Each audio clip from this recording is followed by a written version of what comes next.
নমস্কার বন্ধুরা, আরও একবার একটি ভিডিও নিয়ে আপনাদের কাছে আমি চলে এসেছি। আজ অর্থাৎ 15ই জুন হচ্ছে সোমবতী অমাবস্যা।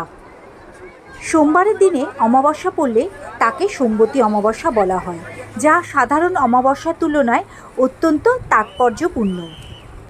সোমবতী অমাবস্যা হল হিন্দু ধর্মে অত্যন্ত পবিত্র এবং শুভ তিথি বলে মনে করা হয়।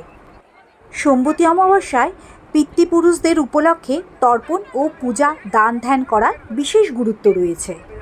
সোমবতী অমাবস্যা উপলক্ষে আমিও চলে এসেছি হরিদ্বারে। এটা হচ্ছে হরিদ্বারে হারকিপড়ি ঘাট। সোমবতী অমাবস্যার দিন পবিত্র নদী বা গঙ্গায় স্নান করা অত্যন্ত পুণ্যময় বলে মনে করা হয়। সোমবার হলো মহাদেবের দিন।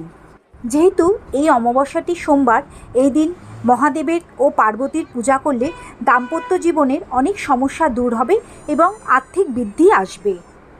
আমি আপনাদের বলবো, এই সোমবতী অমাবস্যার দিন সকালবেলা পূর্বপুরুষদের উদ্দেশ্যে জল ও তিল দিয়ে আপনি তর্পণ করুন। দরিদ্র মানুষদের সাধ্যমতো দান করুন। মহাদেবের আশীর্বাদ পেতে গেলে শিবলিঙ্গে জল ও বেলপাতা নিবেদন করুন। মা গঙ্গায় স্নান করার জন্য, পুণ্য অর্জন করার জন্য কত দূর দূর থেকে দর্শনার্থী এখানে ওয়েট করছে। অমাবস্যার দিন আপনারা আমিষ আহার ও মদ্যপান থেকে বিরত থাকুন। শাস্ত্রমতে এই দিন চুল, দাড়ি বা নখ কাটা একদমই নিষিদ্ধ। বাড়িতে ঝগড়া বা বিবাদ করা উচিত নয়।